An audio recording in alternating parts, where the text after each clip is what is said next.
guys, welcome back. Today I'm going to be doing my huge Sephora haul follow-up video. So I have everything in front of me that I hauled in my last Sephora haul. It was about 4 weeks ago now, so I've had enough time to try everything out. If you guys haven't seen that video yet, then I will definitely link it down below for you guys so you can check that out if you want. And without further ado, let's just get right into it.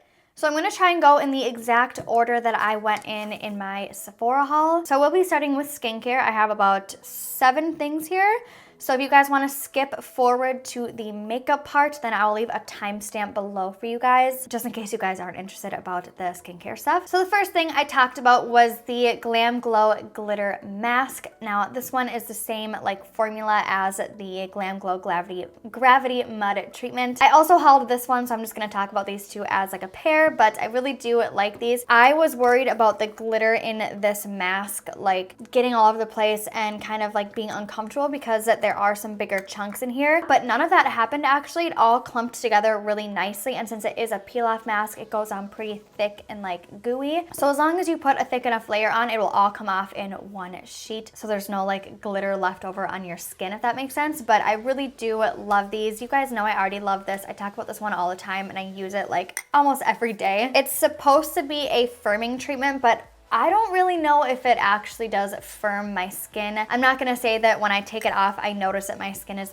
tighter, because it doesn't feel like that, but it definitely is a lot softer, and the tone of my skin seems like it's a lot more evened out. But either way, absolutely love these masks. Then I talked about the Fresh Soy Face Cleanser, and I mentioned in that video that I do love this cleanser. I love the way it smells. It makes my face feel so soft. It's very gentle on my skin. I do have oily skin. I feel like if you had dry skin, you would love this too. It is made for all skin types. I feel like my face just feels really hydrated and supple after I use this, rather than stripped and dry and tight. So I love that my skin feels so soft and hydrated after using that. And it also smells amazing. It smells like cucumbers, and I love cucumbers. Then we have the First Aid Beauty Facial Radiance Pads. I've used about, I want to say 5 of these, and I don't love them, but they are very convenient. I actually like to throw these in my gym bag and then use them to kind of wipe off all the sweat after I'm done working out. But they do a good job of exfoliating. The pads are pretty, not rough feeling, but they definitely do have an exfoliating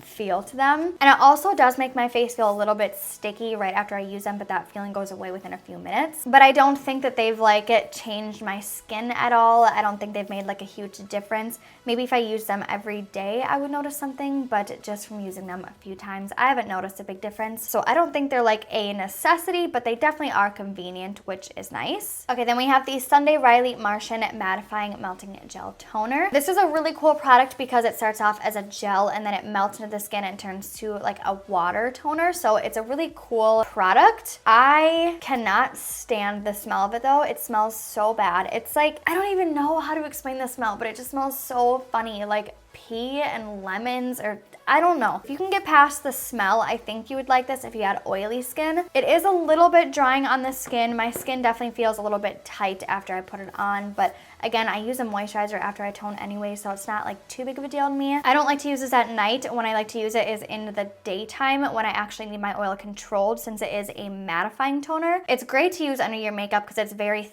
thin, it's not heavy feeling, and it just works really well underneath my makeup, and it's very cooling, which I also love. I just love the way it feels on my skin. Then we have the Kate Somerville EXFOLIKATE. It's very grainy, very sandy, so it's a really harsh, I don't want to say harsh, but it's a very heavy duty exfoliator, if you will. I would only use this probably once a week though, maybe twice a week if your skin can handle it, but my skin tends to get pretty dried out if I do exfoliate too many times. But when I do use this, my skin feels so soft. So I love this stuff. It's very pricey. I wish it wasn't so expensive, and I don't really like the smell either. The smell is a little bit weird. Next up is the Drunk Elephant Lala Retro Whipped Cream Moisturizer. I've talked about this in tons of my videos, but I love that moisturizer for the nighttime. It's so thick and so heavy, but it doesn't feel heavy on the skin. It's very, very moisturizing, which I love, because especially in these winter months, my skin, even though I am really oily, I still have dry skin. It's like dehydrated, oily skin, especially in the winter months, so that is just perfect for me right now. And then another moisturizer we have is the Sunday Riley TIDAL Brightening Enzyme Water Cream. I like using this during the daytime. It's very lightweight, very watery, so it doesn't sit funny underneath your makeup if you guys are worried about that. It's very cooling and refreshing feeling, and yeah, I just love this stuff. I also had the Glamglow Bubble Sheet Mask, but I already used it, so I don't have it to show you guys, and I love that. That was my second time using one. It's like $9, and it's the coolest sheet mask ever because it like bubbles up on the outside of the mask, and it like tingles your face, and when you take it off, it just gets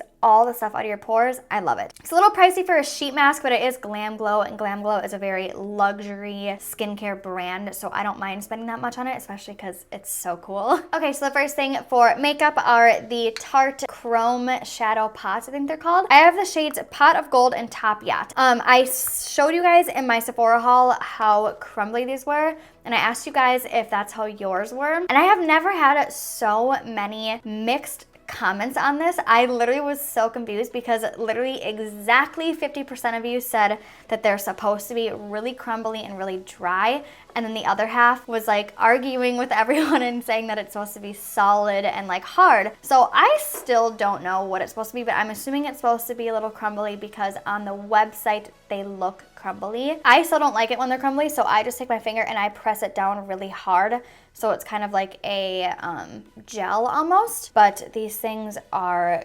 gorgeous. They are so blinding, so pretty. But what I did notice when I use this is it's actually kind of hard to work with, especially since when I do my eye makeup, I don't know how to explain it, but I usually don't do eye looks where I don't need to be precise, if that makes sense. So I usually use like very small detail brushes.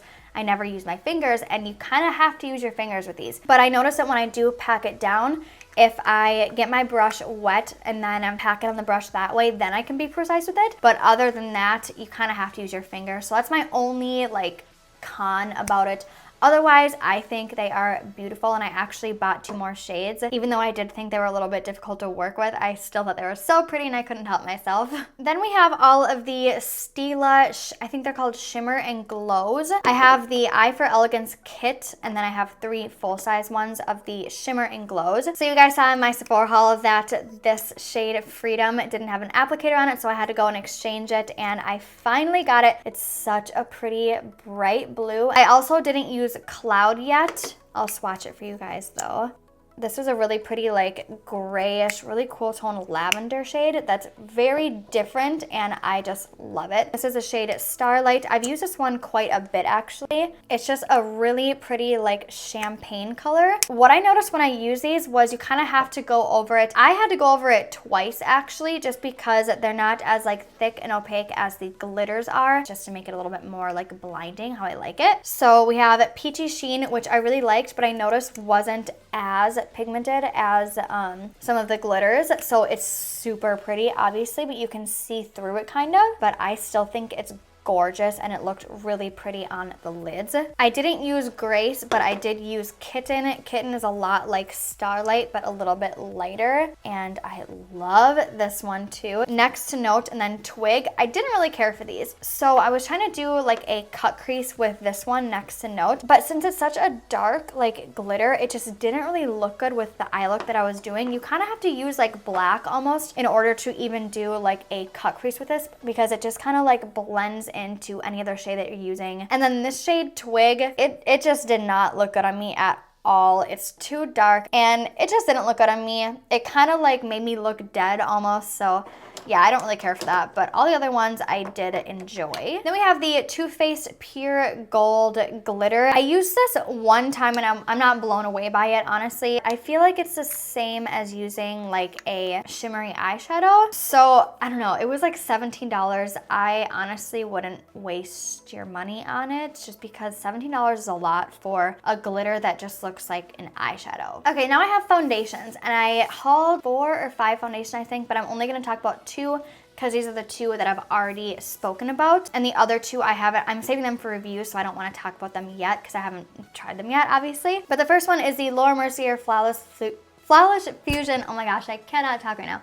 Flawless Fusion Ultra Longwear Foundation. So I already had this in a darker shade and I just hauled the lighter shade, which is 2N1 Cashew, which is light. I was not expecting it to be this light when I bought it online, but it does match me when I'm at my absolute palest. But other than that, I love the foundation. I do get oily in it, but it doesn't separate on me and it lasts a pretty long time and it just looks beautiful on the skin. It doesn't settle into my fine lines and it doesn't look cakey. It just looks very beautiful on the skin, so I love that foundation. And then the next one is the NARS Longwear Radiant Foundation. I don't know, I did a review on this though. I had a whole dedicated wear test and everything on this foundation, so I will leave that down below for you guys if you are interested in that. But I do like this foundation a lot. I did get oily in it and it did separate a little bit towards the very end, but for the first like 5 hours of wearing this, it was beautiful and I got so many compliments on it. So I still have been wearing this like crazy actually, but I won't wear it if I have to have my makeup on for a long time. So like if I go out at night or something, I wouldn't wear this because once I did start getting oily in this, then it did separate. But yeah, so if I don't have to wear it for that long, I think it's a beautiful foundation and it just looks flawless on the skin. Then I had another foundation that I forgot to bring up here. It's the DIORSKIN, not the brand new one, but the one that like Jaclyn Hill talks about all the time. And I didn't really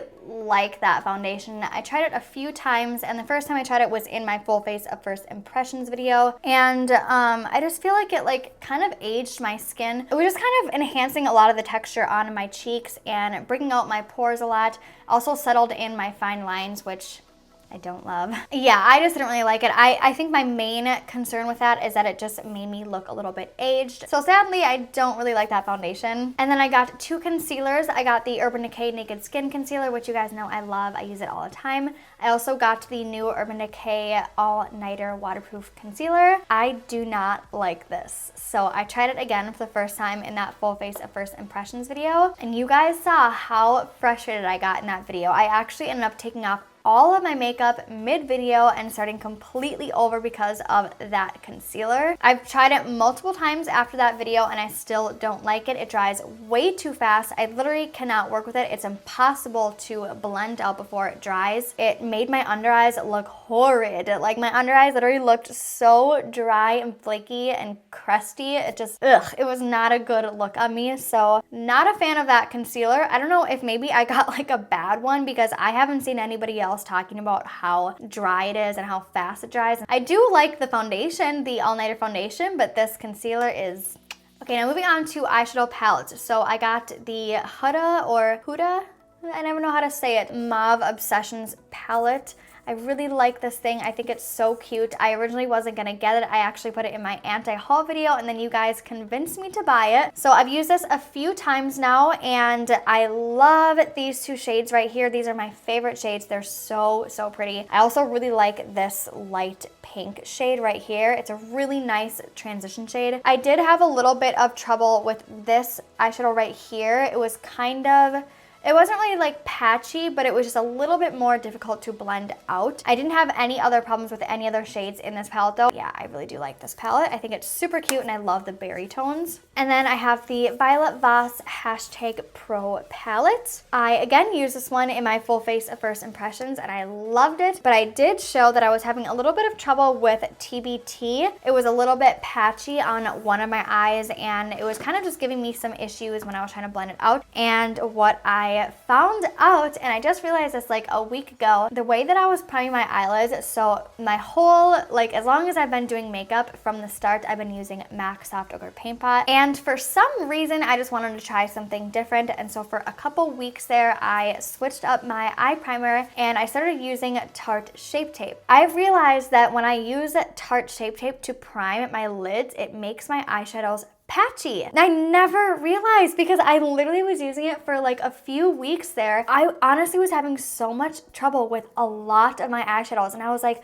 what is going on? Am I like losing my touch? Like, can I not blend anymore? What is happening? But it was definitely that concealer. So I used this a few times with my MAC Soft Ochre Paint Pot and I love it. Then we have the Too Faced Chocolate Gold Bar and I actually did a full dedicated tutorial using this palette. I love the way my makeup turned out in that. It's one of my favorite eye looks I've done. Since then I've used these three shades and then Love and Cocoa and I've used Classy Sassy, but I haven't used any of the other shades and so far I really do like them. But what I've noticed with these is that you have to use your brush wet. I didn't like these eyeshadows unless I sprayed my brush down with Fix Plus or just like a regular setting spray. They didn't go on that pigmented, and I really had to like dig my brush in the shadows to get any sort of pigment on my eyes. It doesn't really bother me that much because I use Fix Plus when I use any shadows, like any shimmer eyeshadows anyways, so it doesn't really bother me. But if you don't want to take that extra step and do that, then you probably wouldn't love this. But when you do use Fix Plus, it is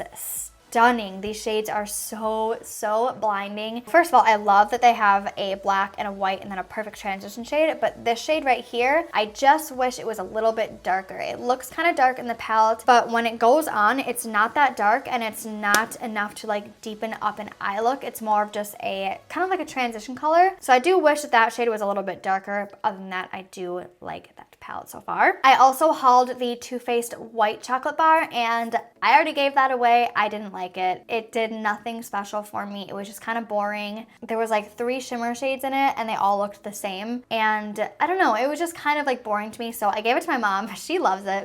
Moving on, I have the Natasha Denona Aries palette. So I've only used these 2 shades right here, and I'm obsessed with this palette. Even though it was so expensive, it was like $50 for what, 5 shades. So not the most affordable palette, but it is Natasha Denona. Her shadows are incredible. Probably the best formula of eyeshadows that I've ever tried. Then I have the Milk Makeup Perk Lip and Cheek Stick. I love this. I use this again in my full face of first impressions video. I use like all of the stuff in that video. I either use it with my 2 fingers or I'll take a beauty blender and use it that way. And I just start off with a little bit, usually like that much, and then I just very lightly tap it into the apples of my cheeks. Then it also has a gold like shimmer in it, but it's not too shimmery, so it's not gonna look like you have like glitter on your cheeks, but it just gives this beautiful golden glow. And it just makes you look like you're glowing from within, and I'm obsessed with it. I wear it almost every single day. I'm so happy about that. Okay, then I also got the this Makeup Forever sculpting powder. I didn't get it in this whole like trio thing, but I just bought the individual pan, and I really like it. It's actually what I'm wearing today for my contour. It's just the perfect contour shade. It's not too warm, it's not too cool, so it's not like ashy and muddy, and it's just honestly the perfect shade. I believe it's S116 is the number, and it blends really nicely too. It's not patchy at all, and yeah, I love it. Then I got the Marc Jacobs Tantric Bronzer, and I'm obsessed with this. I did not realize what I was missing when I didn't have this bronzer in my life. This blends so good. It's almost impossible to get like patchy bronzer using this, and it's such a beautiful shade too because it's so like neutral, but it still has a little bit of that like warmth to it, and it just looks so pretty on the skin. This is definitely my all-time favorite bronzer now, and I've only had it for like a month, but it quickly became my favorite bronzer the first time I used it. And then I hauled a bunch of mascara. I got the Too Faced Better Than Sex mascara. Love that. Eyebrow pencils. I got like 5 eyebrow pencils, and I love all those. I got the Marc Jacobs highliner gel. I got 2 of these. Love this. I wear it every day. Every time I have a black eyeliner on my waterline, that's what I'm wearing if you guys are ever wondering. And then I have one more thing, and this is a setting spray. This is the Cover Effect Illuminating Setting Spray. So I have very mixed feelings about this setting spray. First of all, you have to make sure that you wipe the pump off before you use it, because if you don't, you're gonna get glitter on your face. You cannot use a lot of this. I only like this if I do like 1 or 2 little sprays on my face. It makes you look so glowy and so pretty, so I love that. But if you use too much, you will see glitter on your face. There'll be glitter in your eyebrows, in your eyelashes. So you have to be really careful with this, but if you use just the littlest amount, it makes your face look so pretty and so glowy. So I think this would be perfect for the summertime. It also does not help to keep my makeup on any longer or control my oil at all. So if you're looking for a setting spray to help your makeup last longer, this isn't it, but it does look beautiful, like so pretty, you guys, if you use just the right amount. You just have to be careful with it. Okay, so that is everything I have to show you guys. So I'm pretty happy with this haul. My last Sephora haul, the one that was like, I I spent $2,500. I didn't like over half of this stuff. So this one turned out good, thank the Lord. But yeah, I hope you guys enjoyed this video. If you did, please give it a big thumbs up for me. Thank you guys so much for watching. This video is probably gonna be a long one, so props to you guys if you are still here. And yeah, I'll see you guys in my next video. Bye guys.